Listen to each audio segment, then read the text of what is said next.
اور سنن نسائی کی ایک روایت میں ہے کہ رسول اللہ صلی اللہ علیہ وسلم نے ارشاد فرمایا کہ جو شخص ہر نماز فرض کے بعد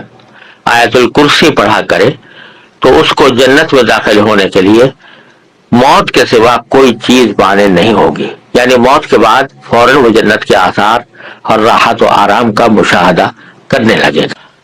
تو اس آیت کریمہ میں پہلے اللہ تبارک و تعالیٰ نے فرمایا کہ اللہ لا الہ الا ہو، اللہ وہ ہے جس کے سوا کوئی معبود نہیں۔ یہ ہے توحید کا وہ کلمہ جو عقیدہ توحید کی بنیاد ہے کہ اللہ تعالیٰ کے سوا کوئی معبود نہیں، کوئی عبادت کے لائق نہیں۔ پھر کچھ صفتیں اللہ تعالیٰ نے اپنی ذکر فرمائی ہے۔ تو پہلی صفت ذکر فرمائی کہ الحی، وہ زندہ ہے، اور مراد یہ کہ سدا زندہ ہے، یعنی اور جتنی لوگوں کو، انسانوں کو، جانوروں کو، جنات کو، ملائکہ کو، جس کو بھی کوئی زندگی حاصل ہے،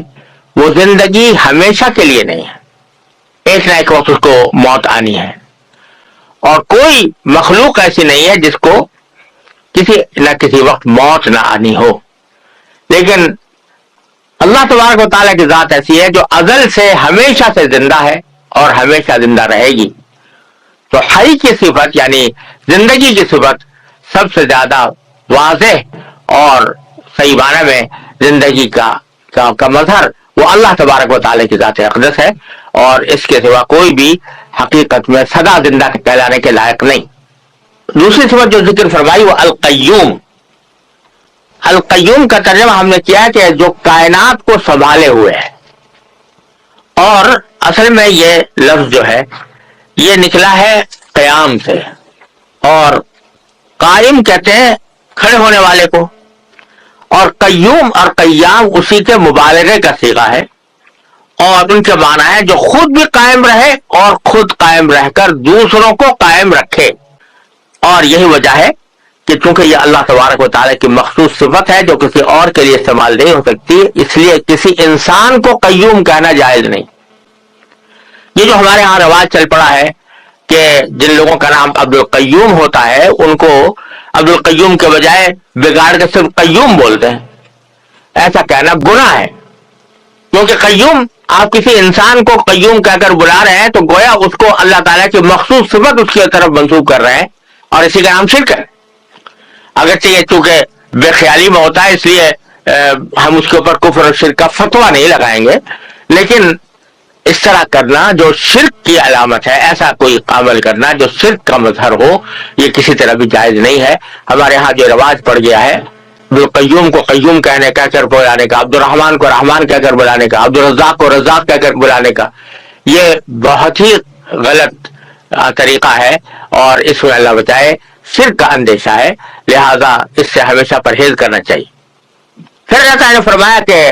لا تاخذہ سنۃ ولا نوم، اللہ تبارک و تعالیٰ کو نہ کبھی اونگ لگتی ہے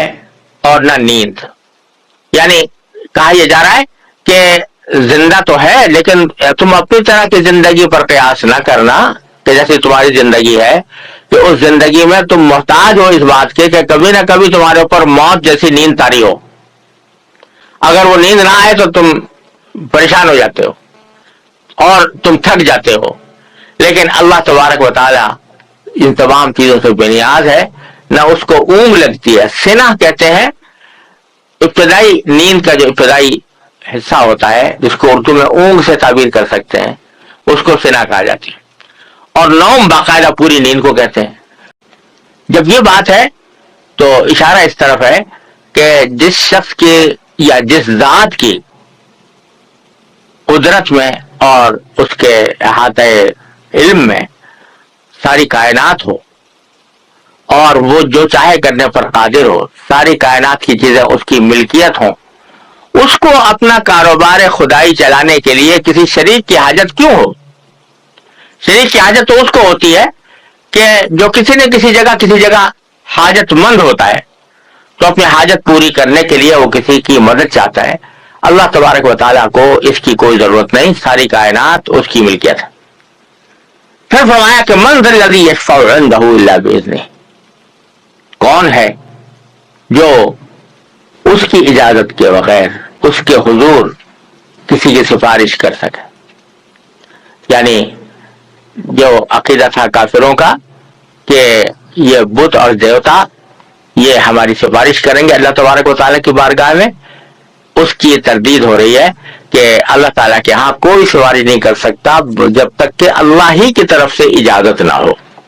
اللہ تبارک و تعالیٰ کی اجازت، جو تمہارے دل میں تصور ہے کہ یہ دیوتا جو ہیں یہ خود اپنی مرضی سے اللہ تعالیٰ کے ہاں سفارش کر دیں گے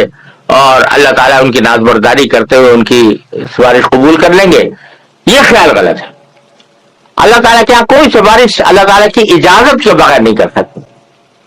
ہاں جن کو اللہ تعالیٰ خود ہی حکم دے دے، اجازت دے دے، جیسے پیغمبروں کو بعض مرتبہ اجازت دی جائے گی اور نبی کریم سرورت عالم صلی اللہ علیہ وسلم کو شفاعت کا منصب عطا فرمایا جائے گا. تو یہ در حقیقت اللہ تبارک و تعالیٰ ہی کی طرف سے ایک انداز کرم ہے اپنے بندوں کے اوپر، کہ اس انداز کرم کے تحت اللہ تبارک و تعالیٰ نے کسی کو بندوں کی سفارش کی اجازت عطا فرما دی، اس کے تحت وہ سفارش کرتے ہیں. ایسا نہیں ہے کہ اللہ تبارک و تعالیٰ کو تو پتہ نہیں تھا کہ یہ شخص آیا قابل معافی ہے یا نہیں ہے، یہ جنت کے لائق ہے یا نہیں ہے، اور پیغمبر کے کہنے سے اللہ تبارک و تعالیٰ نے اس کو جنت میں داخل کر دیا، اس کی مغفرت کر دی. بلکہ اللہ تعالیٰ کے علم ازلی میں ہے ہر شخص کے بارے میں کہ کون شخص جنتی ہے، کون شخص اللہ تبارک و تعالیٰ کے ہاں مقبول اور مقرب ہے، اور کس کی مغفرت کرنی ہے اللہ تعالیٰ خوب جانتے ہیں. لیکن ایک انداز کرم ہے کہ براہ راست وہ مغفرت اور رحمت کا معاملہ کرنے کے بجائے اس کو نبی کریم صلی اللہ علیہ وسلم کی یا کسی اور پیغمبر کی شفاعت پر موقوف کر دیا کہ یہ سفارش کریں گے تو ہم یہ کرم فرما دیں گے. تو سفارش کرنے والے کا بھی اعزاز ہے، اس میں سفارش کرنے والے کا بھی اکرام ہے، اور موت کے سوا کوئی چیز مانے نہیں ہوگی. یعنی موت کے بعد فوراً وہ جنت کے آثار اور راحت و آرام کا مشاہدہ کرنے لگے گا. تو اس آیت کریمہ میں پہلے اللہ تبارک تعالیٰ نے فرمایا کہ اللہ لا الہ الا ہو، اللہ وہ ہے جس کے سوا کوئی معبود نہیں. یہ ہے توحید کا وہ کلمہ جو عقیدہ توحید کی بنیاد ہے کہ اللہ تعالیٰ کے سوا کوئی معبود نہیں، کوئی عبادت کے لائق نہیں. پھر کچھ صفتیں اللہ تعالیٰ نے اپنی ذکر فرمائی ہے. تو پہلی صفت ذکر فرمائی کہ الحی، وہ زندہ ہے، اور مراد یہ کہ سدا زندہ ہے. یعنی اور جتنی لوگوں کو، انسانوں کو، جانوروں کو، جنات کو، ملائکہ کو، جس کو بھی کوئی زندگی حاصل ہے وہ زندگی ہمیشہ کے لیے نہیں ہے، ایک نہ ایک وقت اس کو موت آنی ہے. اور کوئی مخلوق ایسی نہیں ہے جس کو کسی نہ کسی وقت موت نہ آنی ہو. لیکن اللہ تبارک و تعالیٰ کی ذات ایسی ہے جو ازل سے ہمیشہ سے زندہ ہے اور ہمیشہ زندہ رہے گی. تو حی کی صفت یعنی زندگی کی صفت سب سے زیادہ واضح اور صحیح معنی میں زندگی کا مظہر وہ اللہ تبارک و تعالیٰ کی ذات اقدس ہے، اور اس کے سوا کوئی بھی حقیقت میں سدا زندہ کہلانے کے لائق نہیں. دوسری صفت جو ذکر فرمائی وہ القیوم. القیوم کا ترجمہ ہم نے کیا کہ جو کائنات کو سنبھالے ہوئے ہے، اور اصل میں یہ لفظ جو ہے یہ نکلا ہے قیام سے، اور قائم کہتے ہیں کھڑے ہونے والے کو، اور قیوم اور قیام اسی کے مبالغے کا صیغہ ہے، اور ان کے معنی ہے جو خود بھی قائم رہے اور خود قائم رہ کر دوسروں کو قائم رکھے. وہ تو خود اپنے آپ کو سنبھالنے کے لیے محتاج ہے، اللہ تعالیٰ کے حکم کی محتاج ہے، لہذا کوئی دوسری ذات قیوم نہیں ہوتا. اور یہی وجہ ہے کہ چونکہ یہ اللہ تبارک و تعالیٰ کی مخصوص صفت ہے جو کسی اور کے لیے استعمال نہیں ہو سکتی، اس لیے کسی انسان کو قیوم کہنا جائز نہیں. یہ جو ہمارے ہاں رواج چل پڑا ہے کہ جن لوگوں کا نام عبد القیوم ہوتا ہے ان کو عبد القیوم کے بجائے بگاڑ کے صرف قیوم بولتے ہیں، ایسا کہنا گناہ ہے. کیونکہ قیوم، آپ کسی انسان کو قیوم کہہ کر بلا رہے ہیں تو گویا اس کو اللہ تعالیٰ کی مخصوص صفت اس کی طرف منسوب کر رہے ہیں، اور اسی کا نام شرک ہے. اگرچہ یہ چونکہ بے خیالی میں ہوتا ہے اس لیے ہم اس کے اوپر کفر اور شرک کا فتویٰ نہیں لگائیں گے، لیکن اس طرح کرنا جو شرک کی علامت ہے، ایسا کوئی عمل کرنا جو شرک کا مظہر ہو، یہ کسی طرح بھی جائز نہیں ہے۔ ہمارے ہاں جو رواج پڑ گیا ہے قیوم کو قیوم کہہ کر بلانے کا، عبد الرحمان کو رحمان کہہ کر بلانے کا، عبد الرزاق کو رزاق کہہ کر بلانے کا، یہ بہت ہی غلط طریقہ ہے، اور اس میں اللہ بچائے شرک کا اندیشہ ہے، لہذا اس سے ہمیشہ پرہیز کرنا چاہیے۔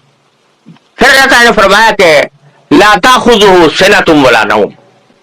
اللہ تبارک و تعالیٰ کو نہ کبھی اونگ لگتی ہے اور نہ نیند، یعنی کہا یہ جا رہا ہے کہ زندہ تو ہے لیکن تم اپنی طرح کی زندگی پر قیاس نہ کرنا کہ جیسے تمہاری زندگی ہے، کہ اس زندگی میں تم محتاج ہو اس بات کے کہ کبھی نہ کبھی تمہارے اوپر موت جیسی نیند طاری ہو، اگر وہ نیند نہ آئے تو تم پریشان ہو جاتے ہو اور تم تھک جاتے ہو، لیکن اللہ تبارک و تعالیٰ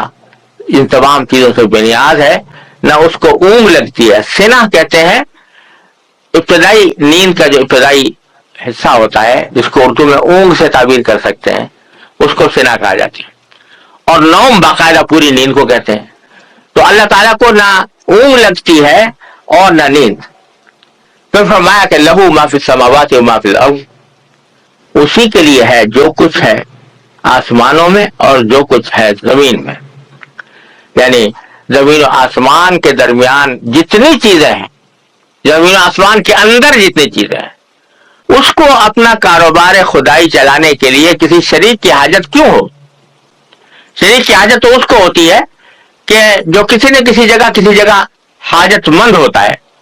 تو اپنی حاجت پوری کرنے کے لیے وہ کسی کی مدد چاہتا ہے۔ اللہ تبارک و تعالیٰ کو اس کی کوئی ضرورت نہیں، ساری کائنات اس کی ملکیت ہے۔ پھر فرمایا کہ من ذا الذی یشفع عندہ الا باذنہ، کون ہے جو اس کی اجازت کے بغیر اس کے حضور کسی کی سفارش کر سکے؟ یعنی جو عقیدہ تھا کافروں کا کہ یہ بت اور دیوتا یہ ہماری سفارش کریں گے اللہ تبارک و تعالیٰ کی بارگاہ میں، اس کی تردید ہو رہی ہے کہ اللہ تعالیٰ کے ہاں کوئی سفارش نہیں کر سکتا جب تک کہ اللہ ہی کی طرف سے اجازت نہ ہو۔ اللہ تبارک و تعالیٰ کی اجازت، جو تمہارے دل میں تصور ہے کہ یہ دیوتا جو ہیں یہ خود اپنی مرضی سے اللہ تعالیٰ کے ہاں سفارش کر دیں گے اور اللہ تعالیٰ ان کی نازبرداری کرتے ہوئے ان کی سفارش قبول کر لیں گے، یہ خیال غلط ہے۔ اللہ تعالیٰ کے ہاں کوئی سفارش اللہ تعالیٰ کی اجازت کے بغیر نہیں کر سکتے۔ ہاں، جن کو اللہ تعالیٰ خود ہی حکم دے دے، اجازت دے دے، جیسے پیغمبروں کو بعض مرتبہ اجازت دی جائے گی، اور نبی کریم سرور عالم صلی اللہ علیہ وسلم کو شفاعت کا منصب عطا فرمایا جائے گا۔ تو یہ در حقیقت اللہ تبارک و تعالیٰ ہی کی طرف سے ایک کہ کون شخص جنتی ہے، کون شخص اللہ تبارک و تعالیٰ کے ہاں مقبول اور مقرب ہے، اور کس کی مغفرت کرنی ہے اللہ تعالیٰ خوب جانتے ہیں۔ لیکن ایک انداز کرم ہے کہ براہ راست وہ مغفرت اور رحمت کا معاملہ کرنے کے بجائے اس کو نبی کریم صلی اللہ علیہ وسلم کی یا کسی اور پیغمبر کی شفاعت پر موقوف کر دیا کہ یہ سفارش کریں گے تو ہم یہ کرم فرما دیں گے۔ تو سفارش کرنے والے کا بھی اعزاز ہے، اس میں سفارش کرنے والے کا بھی اکرام ہے، اور ساتھ ہی جس شخص کے ساتھ معاملہ ہو رہا ہے اس کو نبی کریم صلی اللہ علیہ وسلم اور دوسرے پیغمبروں کے ساتھ محبت اور الفت اور تعلق خاطر کا بھی پیدا کرنے کا ایک ذریعہ ہے۔ لیکن یہ وہ شفاعت نہیں ہے جو دیوتاؤں کی سفارش کا عقیدہ جاہلیت کے اندر تھا کہ یہ لوگ اللہ کی مرضی کے برعکس بھی سفارش کر دیں گے اور وہ